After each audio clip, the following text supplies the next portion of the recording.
E aí pessoal, tudo bem com vocês? Vamos lá, né? A live hoje vai ser sobre política.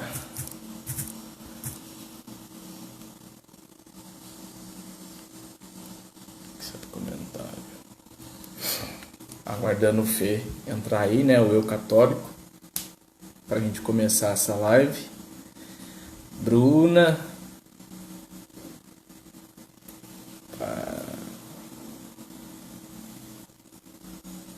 Tá? E aí, tudo certo? Olá, tudo bem, gente? Peraí, deixa eu esconder o lençol que tá ali na minha porta, porque O ninguém é obrigado a ver, né? é Rodrigo? Eu não lembro o nome, gente. Tá me escutando, Gui? Fê, agora eu tava meio que travando na sua. Ai, só falta, né? Eu tava dizendo assim que eu tava escondendo o lençol que tá pendurado aqui do lado, porque ninguém é obrigado, né? Ah, com certeza. Ó, a galera tá entrando aí, ó. Olá, Hoje tudo a bem, gente vai. pessoal? Boa noite.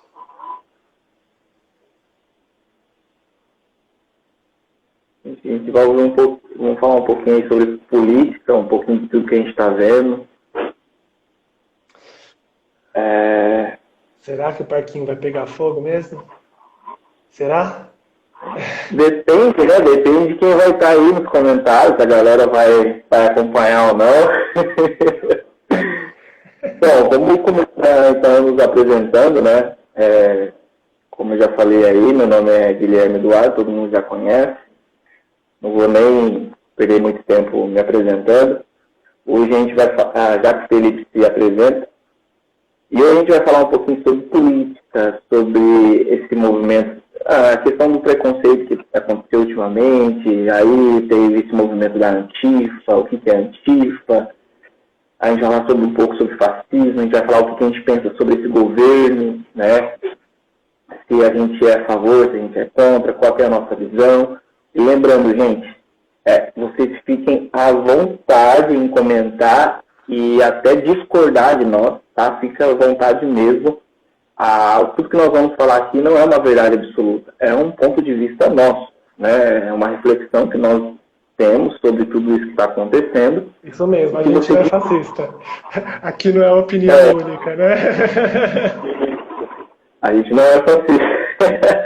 E assim, fiquem à vontade em discordar.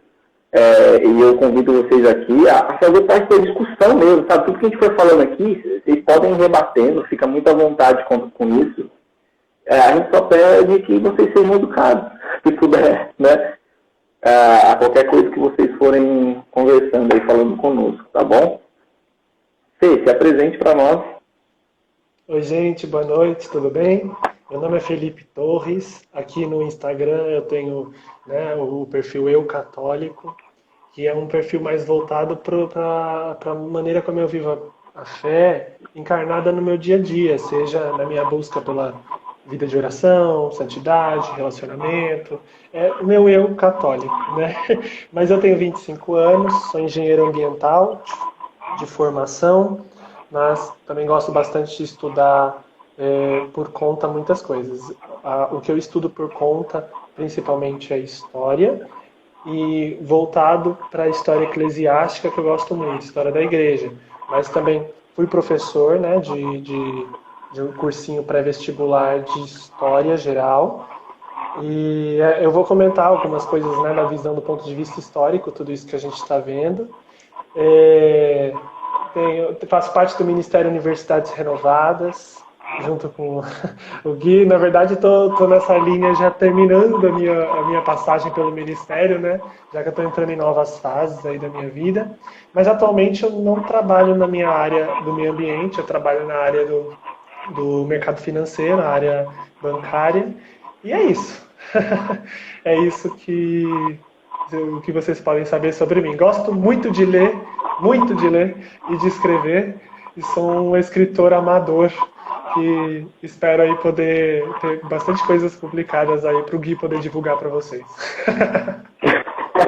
Com certeza nós vamos divulgar, né? E assim, Ô Fê, então a gente estava conversando, trocando ideia um pouco sobre tanto que a gente, pela nossa conversa, surgiu a ideia da live, né? Que aconteceu nesses últimos dias, por exemplo, com o George Floyd, né, que foi assassinado por um policial branco. E aí nós começamos a ver, não só na cidade local, mas pelo mundo todo, um grande protesto, né? E aí não surgiu, né? A Antifa, ela já existe há um pouco tempo, você vai falar um pouco sobre isso, mas aí a Antifa aproveitou desse momento e aderiu ao protesto da forma meio que badernal deles, né? Meio que na baderna. E aí eu queria que você explicasse pra gente, né, quem são esses antifas, né, o antifa, né, o antifascista, não sei. Sim. Bom, antes de falar o que é o antifa, o que seria o antifascismo, a gente precisa entender um pouco, né, Gui, o conceito de fascismo. Eu até pus o óculos aqui, abaixou o professor de história, vamos passar com respeito. Brincadeira. Mas assim, inclusive a gente vai entender por que não é certo a gente ficar usando essa terminologia fascista para alguns movimentos atuais, né? Mas o fascismo, assim, bem superficialmente, ele é um movimento político surgido aqui no século XX, né? Ele é mais conhecido pelo seu rosto italiano, né? Implantada pelo Mussolini, que o fascismo, na verdade, significa isso. Vem da palavra italiana que significa assim, feixes de palha iguais, né? Tipo, todo mundo igual na ordem, é isso que significa, mas é a origem da palavra fascismo, né? Só que o fascismo teve desdobramentos no mundo inteiro, então ele influenciou, então a gente tem o fascismo alemão, que nós conhecemos como nazismo, e tem também o fascismo português, né? E a gente tem até práticas fascistas, até mesmo que influenciaram aqui no Brasil e tal, enfim, porque foi todo um movimento político existente. O que se destacou foi na Itália, né, como eu falei, o que caracteriza o fascismo?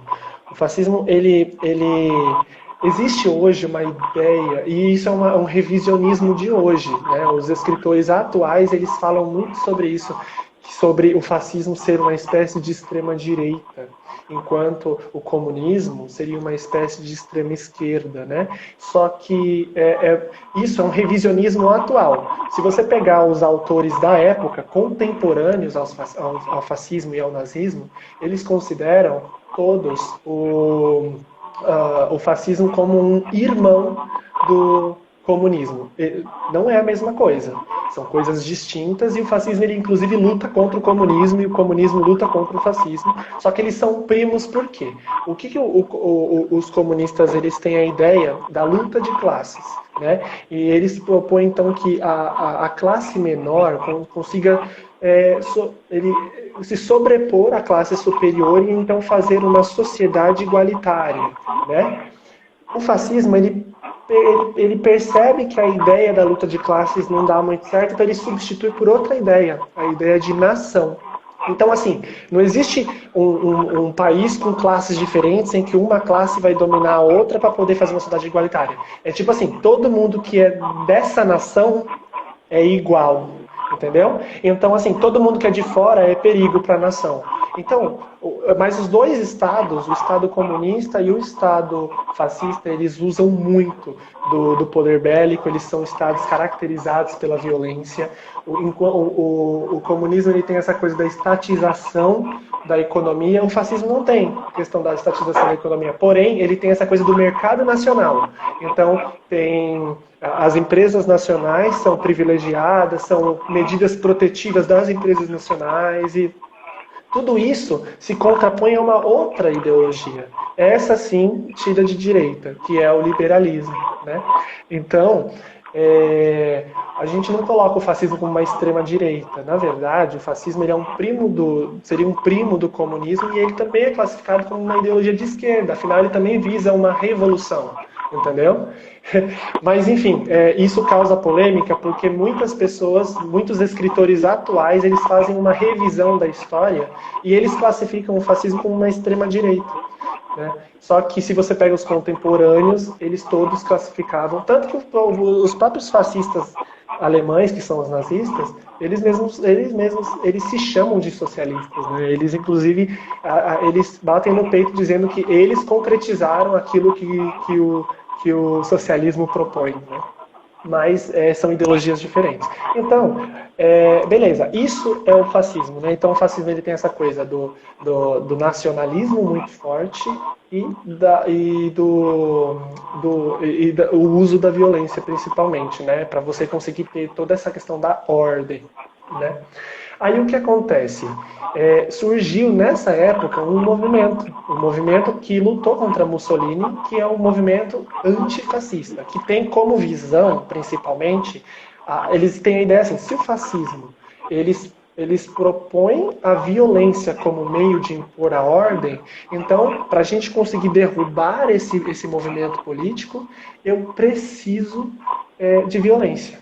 Então surge um movimento na Itália chamado de antifascista e eles são extremamente violentos e assim, tem até fotos na internet, se você procurar assim, antifascistas mesmo, assim, o movimento do século XX, você vai ver, eles penduravam, né, os líderes fascistas de ponta cabeça para poder ter linchamento na rua, e aí era tipo como se fosse um estado paralelo, um subestado dentro do estado fascista, entendeu? Então, isso é antifascismo. Isso é um movimento antifascista, entendeu?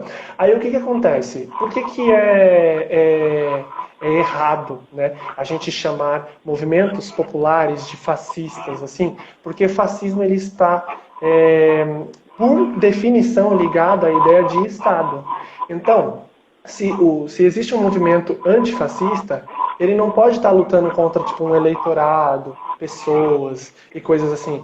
Ele teria, teoricamente, que estar lutando contra o Estado. O que nos leva a uma pergunta. O governo atual é um governo fascista? Porque só isso justificaria uma atitude antifascista, entendeu? E aí, enfim, aí entra em outra questão. Sim, então pelo que você explicou, o que é o fascismo, se você for utilizar da razão agora racionalmente, o governo atual ele não é fascista, né? Ele não é fascista, porque ele não usa da violência e ele não impõe nada, né? Por mais que aí nós temos que diferenciar a fala e a atitude. Porque, assim, levando um pouco pro pessoal agora, por exemplo, Bolsonaro ele fala muitas coisas, né? Por exemplo, acabou, porra! Aquela frase que ele falou lá na última vez. Ele falar uma coisa, mas como o governo toma atitude é totalmente outra. Né? Então, assim, as atitudes do governo em si não têm sido fascista e nem tem imposto nada. Né? Porque senão eles também não conseguiriam se sustentar. Pelo que você falou, pelo que você explicou e como eu raciocinei de uma forma certa ou não? Certíssima. Por quê? E aqui eu não estou falando agora, eu não estou falando a minha visão do governo, a gente vai falar sobre isso, né, e tal. Mas se a gente olha assim, cruamente, sem a gente falar, ai, Bolsonaro, ai, PT, ai, não. Sem isso, vamos agora tirar tudo isso, vamos pegar o governo, a pasta do governo e analisar, né, o que o governo, apesar de se existir uma narrativa que diz que ele é um governo que não liga para as minorias, é um governo que ele usa da violência, é um governo do ódio, gabinete do ódio, essas coisas. Apesar de existir todas essas narrativas, concretamente a gente tem tido um movimento inverso. A gente tem tido assim uma economia, um Estado um pouco mais reduzido na questão assim sobre o controle da economia, então uma economia um pouco mais liberal. O fascismo ele é uma ideologia coletivista, então assim não existe o indivíduo, existe a nação, né? Então a nação italiana, a nação nazista, a nação portuguesa na época do fascismo português. Então o governo do Jair Bolsonaro, por ele ser uma pessoa assim conservadora em partes, ele tem muito essa questão do indivíduo, da família, das liberdades individuais, a questão do armamento. São coisas que vão na contramão de um Estado coletivista, entendeu? Porque o Estado coletivista não enxerga o indivíduo, ele enxerga como se fosse um coletivo, né? Seja o comunismo com a ideia de luta de classes ou o fascismo com a ideia de nação. Então, são todas ideologias coletivistas do século XX. Então, assim, se você olha concretamente, a gente tem uma economia liberal, a gente tem políticas conservadoras, a gente tem uma redução do controle do Estado sobre a economia, e a gente tem uma valorização do mercado internacional, né? Tipo, abertura para outras empresas, coisas que o fascismo não permite. Isso, ele tem muito essa questão do mercado nacional, né? E questão da violência em si mesmo, a gente tem tido um caminho também inverso, né? O Brasil ele tem um Estado paralelo que tem características fascistas, que é o Estado, que é o crime organizado, né? O crime organizado no Brasil poderia ser classificado com, assim, muitas aspas, algo neofascista, né? Mas o que a gente tem tido? A gente vive uma guerra civil hoje no Brasil, né, contra o crime organizado. Hoje se morre mais no Brasil, dentro da nossa fronteira, do que em países que estão declaradamente em guerra, como, por exemplo, a Palestina e tal. Morre mais cidadãos brasileiros mesmo, né? Então, assim, vivemos uma guerra civil. Só que a gente tem tido, efetivamente, uma diminuição de quase 30% dos homicídios. A gente...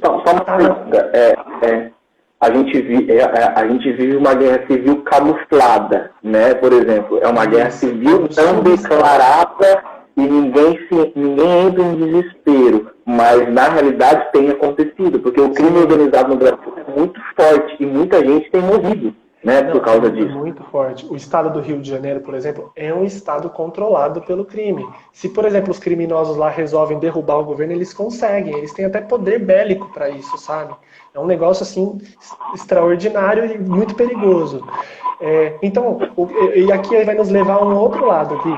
Existem manifestações de estados paralelos que são fascistas. Por exemplo, o crime organizado e até mesmo dentro do Estado brasileiro. A gente tem um poder executivo, que é o poder, toda a linha que representa o Bolsonaro, né? Ele como presidente, ele é chefe do executivo. Só que, por exemplo, hoje, o que acontece com alguns setores, como por exemplo do STF, quando se fala muito sobre isso, ativismo jurídico e tal, às vezes as atitudes do judiciário dessa forma, quando, por exemplo, ele se coloca acima dos outros poderes, quando ele veta coisas que não é para vetar, quando ele, por exemplo, ele cancela coisas que o presidente faz, sendo que não é da alçada dele fazer isso, são atitudes fascistas. Entendeu? São atitudes fascistas do judiciário. E a gente também... Então, o que tem acontecido, então, é o inverso. Né? A mídia em si, não toda a mídia, né? A gente não pode pulverizar, a gente não pode falar que é todo mundo. Mas a mídia em si, não toda ela, constrói uma narrativa onde o governo é fascista, certo? Autoritarista, mas o que tem acontecido na realidade é ao contrário. São os outros poderes, na verdade nem os outros, porque eu acho que os senadores e deputados não têm feito isso, mas o STF, né, é o que tem acontecido. Se o meu raciocínio está sendo bem claro. Só um minutinho, Fê. Pessoal, se vocês quiserem me mandando perguntas, pode ir mandando que a gente vai respondendo, tá? E tudo que a gente está falando aqui, a gente está trazendo raciocínio, através da razão. A gente está trazendo fatos, realidades e trazendo uma conclusão. Não quer dizer que nós somos donos da verdade, e nem que você tem que aceitar... Tudo isso é uma análise que eu faço a partir de leituras, a partir do que eu falei, né, que eu estudei de história, quando eu dava aula de história, foram conclusões que eu tirei, mas não quer dizer que eu não sou um estudioso disso. Eu e o Gui, a gente estava partilhando algumas inquietações no nosso coração, a gente falou, nossa, vamos conversar sobre isso e expor a nossa conversa. Então, assim, você é super bem-vindo a estar aqui, tá bom? Mas se não concorda também é seu direito. Nós vemos que é algo que pertence apenas a uma política não dedicada. dentro da nossa divisão de poderes, existe um estudo sobre a judicialização da política e ou politização da justiça. Aí, o Gui, mas só para não perder o fio da meada, como eu estava dizendo, né? Então, assim, nós temos manifestações de grupos que têm atitudes fascistas, né? Que são, assim, quando eu digo atitudes fascistas, são coisas que se assemelham a essas coisas, a questão do uso da violência, a questão Só que mas é muito errado ficar usando esse termo de fascismo como, por exemplo, um xingamento, coisa do tipo, já que o fascismo é uma coisa, ele é muito típico desse movimento político começado no século XX, que se alastrou em vários países, né? A Alemanha, Portugal, Espanha, só que e a própria Itália principalmente, né? Mas é por isso que o pessoal ainda tenta criar nomenclaturas como neofascista, mas não é correto. O que a gente tem são movimentos violentos, né, acontecendo. Então a gente tem um movimento, o movimento dos antifascistas, eles, justamente quando eles surgiram no início do século XX, durante o período fascista na Itália, eles tinham essa ideia de como o governo como o fascismo ele usa da violência, então é preciso da violência para derrubá-lo. Então, assim, eles usam essa questão do pensamento único, hegemônico e tudo isso também é uma atitude que se assemelha ao fascismo. Só que eu também nem diria assim, é fascista. Porque, como eu falei, não é correto ficar usando essa nomenclatura. Mas, hoje no Brasil, se a gente fosse usar como o povo está usando o termo, que eu acho errado, mas eu classificaria esse movimento do Antifa como um movimento fascista. Muito mais do que, por exemplo, aquela manifestação que está tendo na frente do Congresso. Porque, assim, entre apenas uma performance e entre atos concretos, o que nós devemos temer mesmo? Porque tem um movimento lá dos 300 em Brasília, né?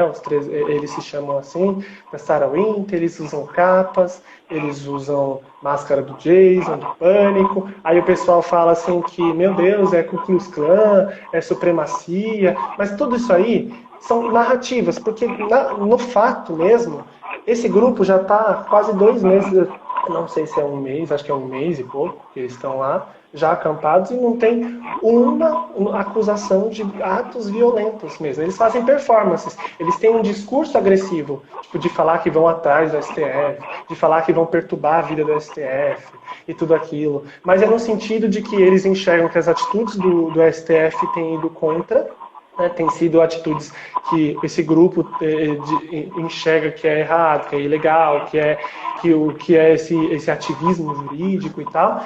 E por serem pessoas públicas, eles precisam dar satisfação ao público, afinal é dinheiro público envolvido, afinal, né, tem tudo.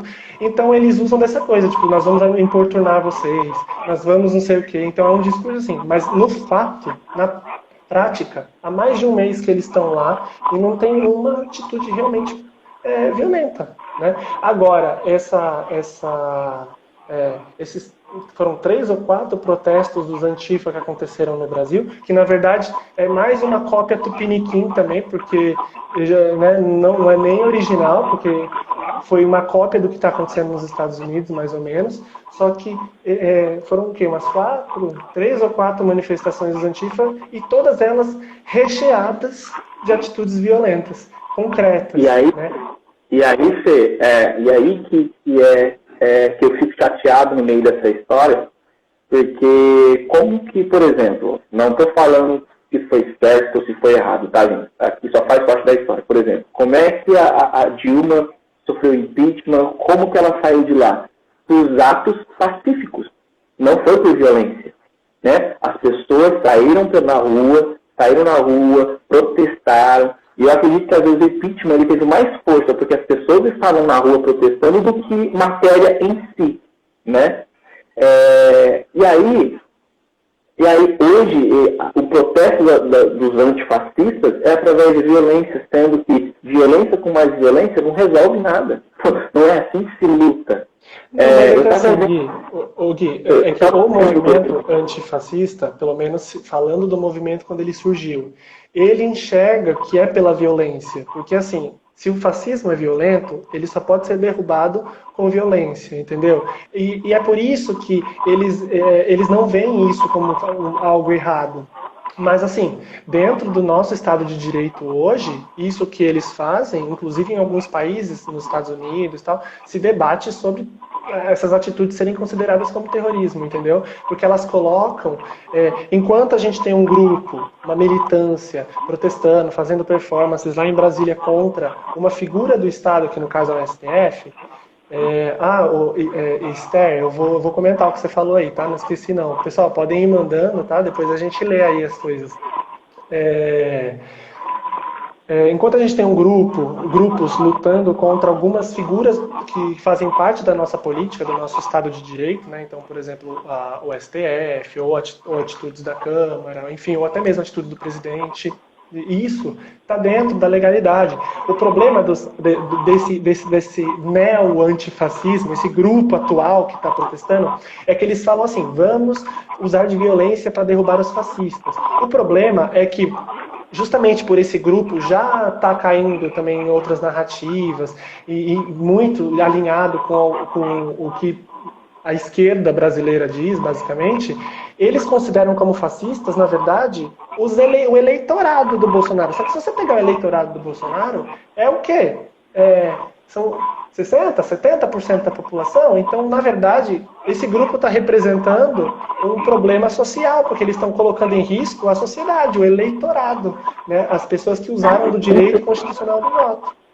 Eu queria até Então eles não comentar estão isso lutando com também. um fascismo real, é um fascismo imaginário que essa narrativa criou. E a gente vai explicar por que a narrativa tem tanto poder sobre o povo, né? Só que Sim. é contra isso que o Antifa está lutando. Infelizmente, acaba sendo contra o povo, contra a tia do Zap que manda notícia, contra porque, pasme, gente, é muito difícil a gente considerar isso, mas a maioria do povo brasileiro não é representado por nós que estamos aqui na rede social. A maioria do povo brasileiro não tem internet, ou então não está nas redes, ou então está aí no dia a dia, né? Eu queria até trazer um pouco desse detalhe mesmo. Por exemplo, quem votou no Bolsonaro? Vamos aí. São o quê? 57 milhões de pessoas, né? Existe uma minoria violenta? Com certeza, em qualquer governo existe. Né? Eu digo de eleitorado. Mas a maioria não é preconceituosa, a maioria não é homofóbica, a maioria não é violenta. Quando você diz que o eleitorado do Bolsonaro é isso, você está falando que eu, que você, que votamos, e daqui a pouco nós já vamos falar se nós concordamos com as atitudes do governo, porque não quer dizer que eu votei no Bolsonaro, que eu concordo com todas as atitudes dele. Mas quando as pessoas começam a falar que, não, porque quem votou no Bolsonaro o que eu estou vendo hoje na internet? Aí, ó, você fala que é contra o racismo, mas votou no Bolsonaro. Sim, eu sou contra o racismo, realmente. Então, você quer dizer, então, que 57 milhões de pessoas são racistas, são violentas, são homofóbicas, e entende? Não. Você não pode É generalizar. pior ainda, Gui. Existe. E é pior ainda, né? Porque, na verdade, a inteligência, né? A intelectualidade de esquerda que vende toda essa narrativa, né? Eles até acreditam que você e eu não somos homofóbicos, racistas e tal. Aí eles dizem assim que nós simplesmente caímos, né? Nos deixamos levar por um discurso populista e tal. E agora até se normalizou chamar todo mundo que votou no Bolsonaro como gado, né? Só que isso é também outra coisa que é perigosa, porque é uma coisa até que eu não gostava quando faziam com os petistas, né? Quando ficavam falando, pão com mortadela e não sei o quê. Sabe por quê? Porque existe uma vontade. O que é a democracia, né? A democracia é justamente demo é aquele conjunto de pessoas, aquela população. Demo é isso. E a cracia é o governo. Então é aquele governo do povo, representativo daquele povo. Gostando ou não, uma parte grande da população se sentiu representada pelo Bolsonaro e votou nele. Então ele é um presidente legítimo, está lá e tá, enfim, tendo uma parcela que goste ou não disso, né? A maioria se sentiu identificada. quando a gente tem movimentos que, por exemplo, começam a chamar todas as pessoas de gado, são movimentos que começam a se distanciar do povo. Né? Então, e é isso que a gente vê, infelizmente, tanto na esquerda e agora até em grupos de direita, né? Como a própria MBL está fazendo uma... Não é um fato de fazer oposição, isso é perfeitamente legal, fazer oposição ao governo, e saudável. Mas você começar a sempre rechaçar o povo, você começa a se distanciar dele. Agora eu me digo, que democracia existe sem o povo? Né? E aí é o que por exemplo, eu até entendo a esquerda fazer isso, né? Mas eu não consigo compreender, por exemplo, membros da direita fazer isso. Porque, assim, ainda mais no MBL, que muitos se candidataram, estando tudo na onda, né? Nessa onda do bolsonarista e não sei o que e tal. E aí agora eles começam a chamar quem votou no Bolsonaro de gado e eles começam a se distanciar das próprias pessoas que votaram ele. Aí eu me digo, votaram neles. Então eu me digo, quem que eles estão representando? Né? Isso é muito perigoso. Então eu sempre desconfio de pessoas que chegando no poder voltam a cara pro povo. Eu entendo a esquerda, porque a esquerda desde sempre nunca concordou com o Bolsonaro estar lá. Mas o pessoal da direita, eu entendo criticar, e eu tenho muitas críticas ao governo. Mas você simplesmente olhar e se distanciar daquelas pessoas que te elegeram, porque elas ainda se sentem representadas pelo Bolsonaro, chamando-as de gado e tal, eu acho muito, muito grave. Acho muito grave mesmo. Sim. E antes da gente começar a falar o que a gente pensa do governo agora, né, um pouco mais a fundo, queria até falar com uma pergunta aqui, né? Vocês acreditam que as falas extremistas de políticos, pessoas públicas, podem incitar o surgimento real de grupos fascistas realmente no Brasil? Claro que pode. Muitas vezes isso acontece. Às vezes tem falas muito irresponsáveis de alguns políticos. Às vezes eu não gosto nem muitas vezes do que o próprio presidente fala, eu particularmente, né? Não sei o Fê, né? A gente tem algumas coisas em comum e outras coisas a gente pode não ter.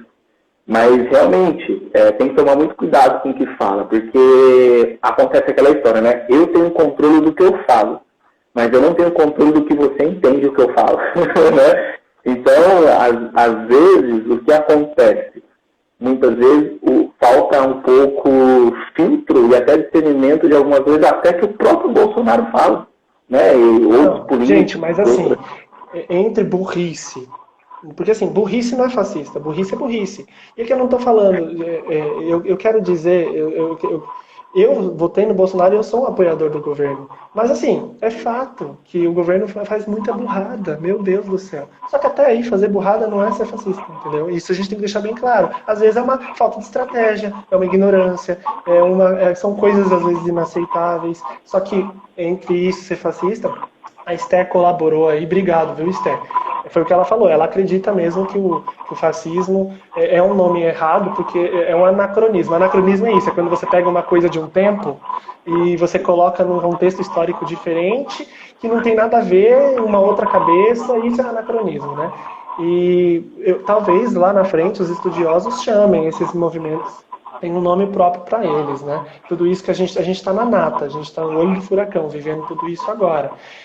O Rodo Ritos, ele até falou assim, se a gente acredita que as falas dos políticos, pessoas públicas, se isso pode incitar o surgimento real de grupos fascistas realmente no Brasil.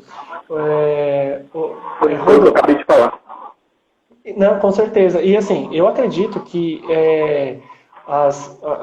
todo posicionamento de qualquer liderança pode gerar vários movimentos. E a gente vive um tempo... Na história foi sempre assim, né? Então, por exemplo, eu vou dar eu acho que muitos que estão aqui que seguem o Gui são cristãos, então eu vou dar um exemplo dentro daqui da nossa realidade. Em 1960 a gente estava vivendo aqui a revolução sexual, né, no mundo, a liberação dos costumes e tal. Em 1967 surge como resposta a esse movimento, que movimento? A Renovação Carismática Católica, que foi um movimento que, tipo, enquanto se pregava a liberação dos costumes, ela firmou ainda mais o discurso sobre a castidade. Enquanto começava a surgir grupos que tinham uma linha da relativização da fé, é um movimento pentecostal que exalta os carismas, né, os prodígios sobrenaturais. Então, na história é sempre assim, a gente tem uma coisa acontecendo, surge sempre atos, às vezes radicais, contra, como uma resposta, né? Hoje, por exemplo, a gente tem dentro da igreja movimentos extremamente sede-vacantistas, que falam que o Papa não é legítimo, e movimentos que são basicamente teologia da libertação. Tudo isso é uma resposta ao outro, sabe? A gente vive isso agora. Então, assim, Rodorritos, eu acredito que sim. Falas e tudo podem incentivar, sabe? Eu não duvido que tenha grupos, e eu tenho certeza que tenha grupos. A gente teve recentemente, acho que um homem preso lá no sul, né? Porque ele estava com a suástica, né? E é proibido pela lei brasileira usar símbolos que remetem ao nazismo. Eu acho triste só existir isso contra o símbolo do nazismo. Eu acho que também tinha que existir contra o comunismo, né? Mas tudo bem. Contra o símbolo, né, comunista. Mas, então eu acredito que tem grupos violentos, existem grupos que são de supremacistas, coletivistas e tal. Mas isso é para os dois lados. Qualquer figura de liderança inspira, né? Então a gente tem movimentos radicais dos dois lados. Agora eu não sei te apurar, Rodorritos, o quanto isso acontece e quantos são. O fato que eu te apresento é que o que se vê, pelo menos em número de homicídios, inclusive mortes de minorias, em questão de dados, é que diminuiu, entendeu? Dentro do governo Bolsonaro. Então, por isso eu estou falando, enquanto ato do Estado, não podemos classificá-lo como um Estado fascista. Agora, que tem grupos fascistas por aí, com certeza tem. E o Rodorritos também falou sobre o termo gado, porque tem muitas pessoas que, teoricamente, ficam passando pano, né? Então, Rodorritos, isso também é difícil de apurar, né? Porque, assim, todo movimento político, e a gente está vivendo, existe a direita e a esquerda, beleza, mas dentro da direita existem linhas, e a gente está vivendo o surgimento de uma linha, que é a linha bolsonarista, né? Que defende o governo Bolsonaro. E toda linha política possui uma militância. Da mesma forma que o PT possui o MST, ou o PSOL possui os PCS. Então a gente tem grupos agora que estão se formando, né, que eles têm uma militância. Então não necessariamente é gado. Às vezes os atos deles estão estritamente calculados. Eles sabem exatamente o que estão fazendo, né? É uma militância, e isso também é saudável ter. Porque a direita hoje no Brasil, ela tem um eleitorado. O povo é de direita, né? O povo ele não é de esquerda na sua maioria, mas o povo não é uma militância organizada. Agora, por exemplo, a esquerda tem uma militância muito bem organizada. Normalmente, vai debater com uma pessoa que é de esquerda, assim, convicta, normalmente ela sabe por que ela acredita naquilo e tal. Mesmo que ela não saiba profundamente, mas assim, de alguma forma, tá organizado, tá de acordo com aquela narrativa, né? Agora, o pessoal da direita às vezes é mais por uma intuição, tipo, porque como o brasileiro, por si só, ele é conservador, tipo, ele tem esses ideais da família, então, assim, as ideias de direita que convergem com isso, então, por intuição, ele acaba indo, né? Oi, pode falar. Pode falar, pode terminar. E aí é isso, então eu não acho que a militância organizada de direita seja gada, não. Eu acho que eles sabem exatamente por que eles defendem. E, por exemplo, pessoas que continuam apoiando o Bolsonaro, como no meu caso, então eu poderia me classificar, por exemplo, um bolsonarista, porque eu, mesmo com tudo isso, eu continuo apoiando, com extensas críticas, e a gente vai fazer todas essas críticas aqui. Mas eu sei por que eu defendo ainda e por que eu não defendo, então não acredito que gado seja o termo apropriado. Sim, Fê, eu também acho muito falta de respeito essa chamada de gado, mas eu entendi um pouco da visão dessas pessoas que têm chamado de gado, porque diferente de nós, por exemplo, eu e você, somos defensores do governo, só que nós temos uma mente aberta e temos críticas também ao governo. Eu entendi o posicionamento deles, que eles querem dizer que muita gente defende cegamente. E aí eu vejo duas coisas. Eu vejo que tem uns que defendem realmente cegamente, e tem uns que sabem do que tem acontecido e mesmo assim não fala, não quer aceitar que isso aconteça, mas por quê? Como estratégia. Eu vejo isso acontecendo, sabe? Tipo, eu sei as coisas erradas que acontecem, mas eu não vou falar que acontecem como estratégia para o governo continuar, porque sabe que esse governo cair, pode voltar ao governo anterior e as coisas podem ser muito piores. Então eu vejo isso como estratégia. Mas tem, sim, uma galera, na minha visão, que realmente é cega e não consegue ver os erros acontecendo. E aí falta um pouco de pesquisa, um pouco de estudo e um pouco de se ligar também. Como a Esther, eu quero agradecer a Esther e ao Rodorix, né, porque eles estão participando aí bastante, mas como a Esther colocou aí, é exatamente isso. Existem grupos violentos e tal, que são muito bem organizados, mas eles são grupos que até podem, às vezes, surgir baseados num fanatismo político, messiânico, ou baseados numa fala, ou coisas assim, só que eles não representam o Estado. E quando a gente fala de fascismo, a gente fala de Estado, né? Então, o Estado brasileiro hoje não é fascista. E aí é o que nos leva à pergunta. O Antifa luta contra o quê? Se o Estado não é fascista.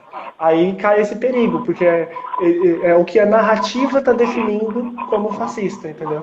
E aí, às vezes, para alguns, o fascista pode ser o ministro do STF, para outros pode ser a tia do Zap. E aí? Né? Quem que vai apurar? Entendeu? E por isso mesmo que, como eu falei aquela hora, a maioria, que é dos 57 milhões que votaram no Bolsonaro também, não é preconceituoso, não é fascista, não é homofóbico, são pessoas boas, gente boas mesmo, senão a gente estaria perdido. Se todo mundo que votou no Bolsonaro fosse tudo isso mesmo, o Brasil não existia mais, gente. Tava uma loucura isso aqui, né? Não, e a narrativa é algo muito perigoso, né? Porque, inclusive, essa polarização é muito negativa. E, gente, o Facebook não tem demonstrado ser um bom lugar, às vezes, para se ter discussões muito acaloradas, porque, na verdade, ninguém está disposto a entender mesmo, né? Eu acho que o que funciona mesmo é isso. Só que o que eu e o Gui estamos fazendo não é nenhum debate, é uma conversa de compadre, porque a gente se concorda, né? Só que, por exemplo, o ideal seria conversar mesmo, olho no olho e tal, porque funciona mais, né? Só que esse debate, essa polarização no país, ela é perigosa porque a gente tem a banalização de símbolos históricos, anacronismo, erros crassos. Por exemplo, tem muita gente de direita, de esquerda, enfim, que está colocando aí... Porque, assim, essencialmente, todo mundo é antifascista. Não no sentido do movimento, tá? Tô dizendo assim,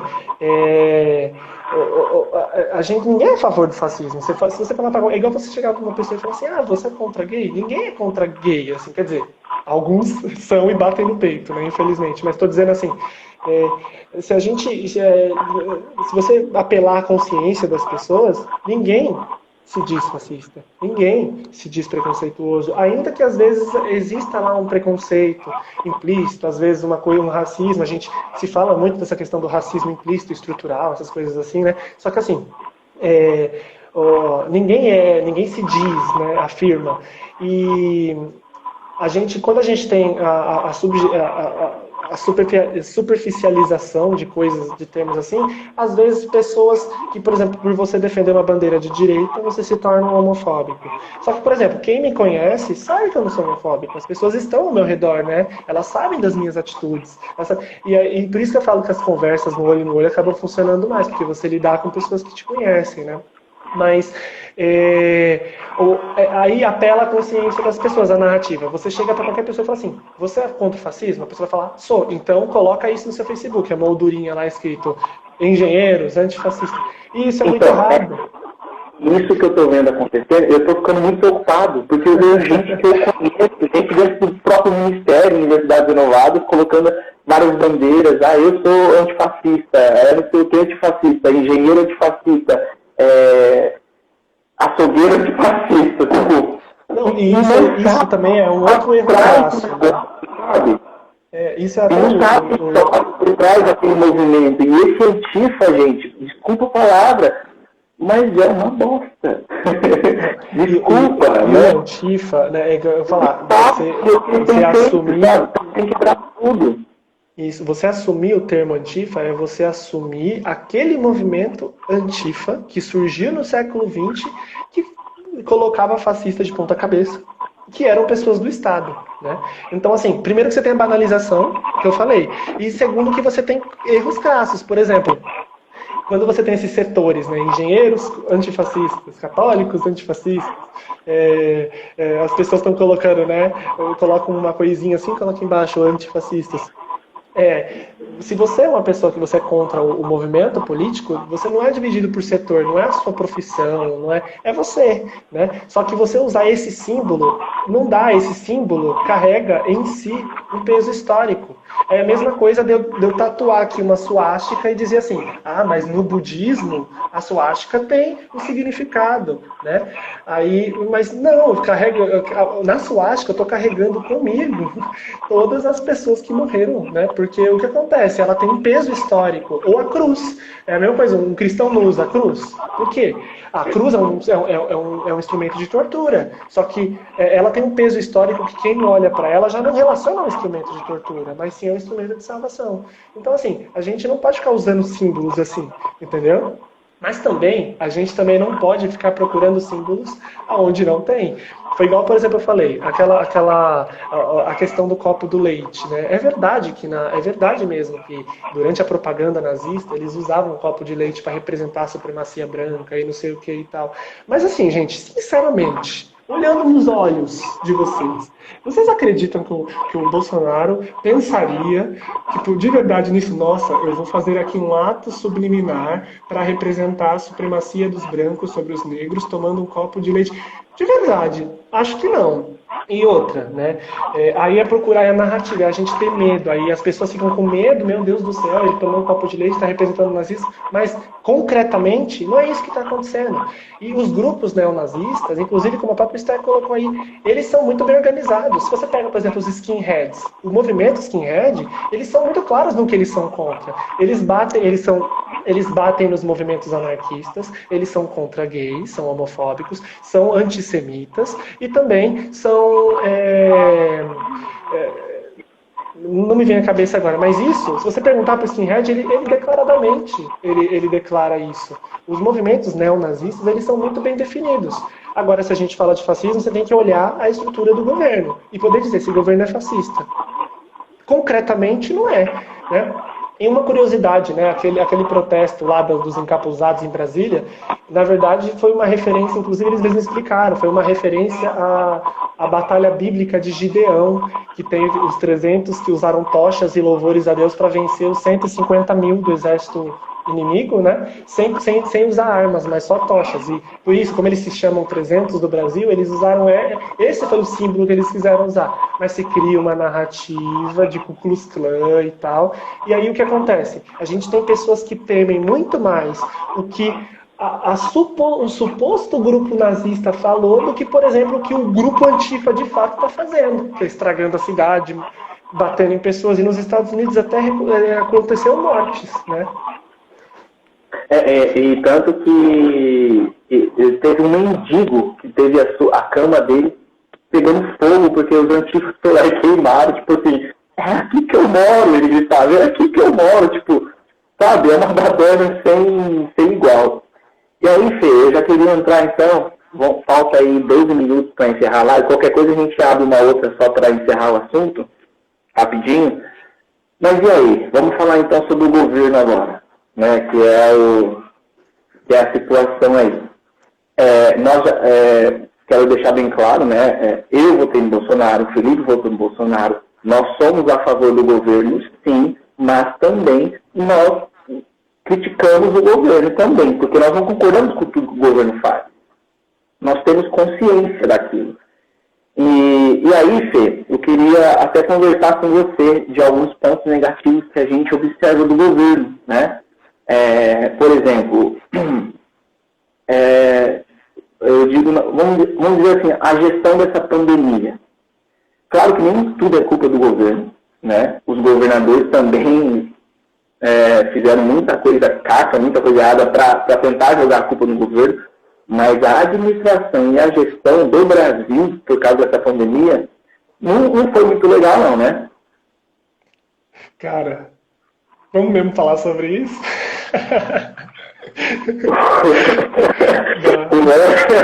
O que eu posso dizer é que o Brasil está vivendo a pandemia mais emocionante, né? Porque a gente está em pandemia e crise humanitária, porque tem gente também morrendo de fome, né? E além disso, sai ministro, entra ministro, e aí depois tem não sei o que das fake news, e depois tem não sei o que, e aí fala, e aí, meu Deus do céu, e protestos, e brigaiada, tudo isso no meio da pandemia, né? Eu falei, meu Deus, de fato, é a epidemia, é a pandemia mais emocionante do mundo, assim, ninguém aqui tá entediado. Agora, se a gente está passando raiva, estamos, né? Porque assim, tá sendo um fiasco, né? A gestão. Não à toa o Brasil chegou. Eu não vi os dados hoje, tá, gente? Se alguém viu aí, pode me atualizar. Mas estávamos logo depois dos Estados Unidos. Então, hoje o Brasil ele é um epicentro da doença. Isso mostra o quão ruim foi a gestão. E aqui não é só do governo federal, né? Porque a gente teve tanta coisa, como eu falei, foi a pandemia mais emocionante de todas, porque o brasileiro precisa ser muito estudado. Porque, além disso, a gente teve governos que tiveram desvio de dinheiro, que era para respiradores, e aí eles bancaram uma espécie de caixa 2. A gente teve financiamento com empresas fantasmas da China e de outros países. E aí depois a gente... É um negócio assim que é assustador. Então a gente tem vários, em várias instâncias, a gente tem erros de gestão federal, com certeza, e aqui a federal, eu quero deixar claro uma coisa. Eu vou até me corrigir. Não diria tanto da gestão do governo federal, não, mas eu diria o posicionamento do presidente. Tá? O Bolsonaro foi um fiasco, né? E eu acho que ele decepcionou muita gente. Muita gente, inclusive, se sente representada por ele. Mas o Ministério da Saúde, a forma como o Ministério da Saúde, desde o Mandetta, depois com o Tait, agora até com o ministro interino, que eu não lembro o nome dele, a gestão foi positiva. Mas nem sabe o nome dele. É que eu não lembro mesmo o nome do ministro interino, mas... Só que eles eles estavam alinhados, o Ministério da Saúde, com tudo aquilo que o mundo estava, né, dizendo e tal. Mas a gente tem também e eles não estavam batendo com a linha que o presidente estava seguindo. Por isso, não à toa, a gente saiu um ministro, entrou outro ministro, saiu outro ministro, e, não, enfim, da saúde. Então, uma visão que eu tenho assim dessa parte do Bolsonaro, que eu já até falei para você, que é a questão e, assim, ele segue uma linha, e se o ministro não segue essa linha dele, para ele não serve. Dava até vontade de mandar uma cartinha para ele e falar assim, ô presidente, se ninguém está servindo, manda todo mundo embora e governa sozinho, porque se para você nada tá bom. Dava vontade, eu acho que foi a vontade de muita gente, eu acho.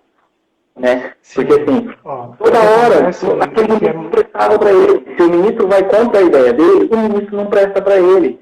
Então, ele tem que entender que o técnico ali é o ministro, não é ele. Eu sei que ele tinha as ideias dele. Por exemplo, gente, a economia vai estourar. A gente também sabia. Tanto que eu também sou um grande defensor da economia, porque não é à toa que hoje eu atuo como educador financeiro também. Todo mundo sabia disso. Só que se correr o bicho pega, se ficar o bicho come. Todo mundo sabia disso. Mas o posicionamento dele que era errado. A gente sabia que ele estava pensando certo, mas a forma dele se posicionar. Exatamente. E é por isso que eu falei assim, enfim, burrice não é crime, não é fascismo, mas assim, é algo que decepciona. Né? Então, assim, custava, por exemplo, não ter ido nas manifestações lá, né, dito assim, pessoal, o povo que vai manifestar ouve, se sente representado pelo Bolsonaro. Custava ele ter falado, pessoal, olha, ia cair super bem para a imagem dele se ele falasse assim, não é momento de nós manifestarmos, mas ó, eu tô aqui alinhado com vocês e quando acabar essa pandemia a gente vai todo mundo junto manifestar nas ruas. Cara, que bonito seria isso, sabe? E assim, pegou muito mal, sabe? Eu acho. Foi uma atitude...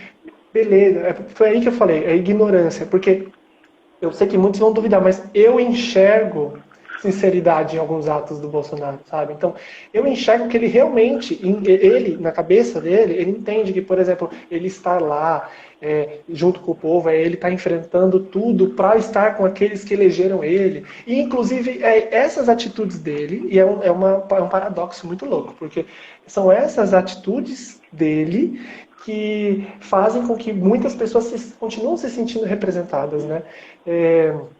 Essas atitudes que, de certa forma, mostram uma sinceridade. E eu vou dizer mais, eu mesmo, com raiva disso, quando eu vejo alguma coisa assim, eu falo, cara, realmente ele quer representar o povo. Então, assim, eu sinto essa sinceridade nele. É por isso que eu sou um apoiador do governo. Não é só isso, né? Mas é um dos fatores, né? Eu enxergo essa legitimidade. Então, quando, por exemplo, ele bate... eu sou a favor da cloroquina também, mas quando ele bate na tecla, na cloroquina, e várias pessoas falando, não dá certo, não dá certo, não dá certo, não dá certo, tudo bem que eu sinto que, e eu já vou falar sobre isso também, sobre toda a narrativa em torno também da pandemia, mas a doença é real, ela mata e está matando muito, né? Então, assim, eu acho que o fato dele ficar batendo na tecla, às vezes a forma como ele faz isso pode não ser uma forma inteligente, mas mostra que ele, na cabeça dele, e a gente viu por aquela reunião ministerial, ele enxerga que é como se fosse uma missão de vida dele, sabe? Ele foi eleito para isso e ele precisa bater ele para conseguir, mesmo que seja enfrentar, não digo derrubar, mas enfrentar as outras instituições para isso, entendeu? E aí, essas atitudes, aí eu falei, é um paradoxo, gente, é um dilema até para mim, porque apesar de algumas estratégias eu falar assim, poderia ter sido diferente a maneira de conduzir, ao mesmo tempo, bate uma coisa aqui dentro que eu falo assim, mas olha, eu sinto essa sinceridade, né? E que eu não sentia, porque com o Bolsonaro aconteceu uma coisa que foi diferente dos outros, né? Pelo menos ao meu ver, né? A gente sempre, a gente sempre aceitava, apareciam os candidatos, e a gente ia lá e tinha que escolher o menos pior dentre os candidatos e que era colocado para nós. E isso sempre foi chamado por nós de democracia, porque a maioria escolheu o menos pior dos candidatos. Não havia realmente um sentimento de me sinto representado por... Havia pela militância, né? A militância esquerdista se sentia representada pelo Lula. A militância... eu não sei, eu não acho que existe uma militância tucana, mas enfim... as militâncias se sentiam, então, mas a maioria do povo era sempre assim, eu falo por mim, né? Era o menos pior. Agora, com o Bolsonaro foi um movimento muito estranho, diferente, porque primeiro que teve todo esse fenômeno das redes sociais, então, mesmo ele quase não tendo tempo de TV, mesmo ele quase não tendo, né, estar na grande mídia, as redes sociais, ele começou a ficar famoso na época que ele era deputado ainda, né? E aí, ele começou a ganhar tanta popularidade que ele foi feito candidato, né? É um fenômeno isso, porque assim, ele foi feito candidato pelo povo. Quando ele ainda era deputado, o povo falava, Bolsonaro é presidente, lembra? Na época, eu mesmo não ia com a cara dele, porque eu falava, meu Deus, mas ele é muito chucro, né? E isso começou a crescer, crescer. Então, a gente viu literalmente um movimento que pela primeira vez da nossa república, eu chamaria de realmente democrático. Um povo se sentir representado ao ponto de fazer o seu candidato e elegê-lo, né? E é por isso que eu ainda apoio o Bolsonaro. Por mais que eu me decepciono muito. Porque, assim, com certeza quando eu votei, eu não sabia que ele ia fazer tanta burrada em tantas coisas, né? Aí várias pessoas às vezes dizem, eu avisei. Não avisou, porque... O que estava sugerindo era que colocasse outro com um projeto de poder que já demonstrou não dar certo, né? Mas... uma coisa interessante, por exemplo, o Haddad, ele ia querer controlar a imprensa, né? Já o Bolsonaro, mesmo a imprensa inteira atacando ele não tem nenhum projeto para controlar a imprensa, entende? Então, olha como é que as coisas são diferentes, por isso que eu falo que ele faz muita boada, mas ele ainda pensa no bem de tudo isso acontecer. Por mais que as atitudes dele possam até parecer errado, mas como você disse, na cabeça dele, ele tem uma missão de fazer o que é certo, né? Então, isso é muito importante. E aí um outro exemplo, teve gente que comentou sobre corrupção, que na verdade não é corrupção, é imoralidade. Né, a questão, por exemplo, que ele está entregando cargos para deputados do Centrão. Sim, porque, só que assim, Gui, é errado. Aí que entram as minhas grandes críticas ao governo, né? Porque assim, independente... é errado. muito errado mesmo. Eu concordo? Não, porque se eu concordasse, eu estaria pecando. Eu, como cristão, estaria pecando, né? Então, assim, existe corrupção aí? Corrupção em si não, porque não tem nada de ilegal acontecendo, mas é totalmente imoral. E aí, o que eu vejo, o porquê disso que está acontecendo? Porque ele não está conseguindo trabalhar. Ou seja, ou ele conversa, infelizmente, de uma forma muito errada com o Centrão para ele conseguir fazer algumas coisas, ou o Centrão vai travar ele e ele não vai passar mais nada. É aquela história da nova e velha política. Só um minutinho, Fê, tá acabando a live. Acabando, a gente vai voltar, tá, gente? Então fiquem aí, acabando, a gente sobe de novo e vocês entram de novo. E eu prometo que a gente não vai se estender muito, mas tem tanta coisa para falar sobre a pandemia, quero falar ainda sobre isso, sobre essa gestão, né? Porque eu foquei no presidente aqui, eu achei que... Ô Gui, me fala quando faltar 5 segundos que a gente já fecha.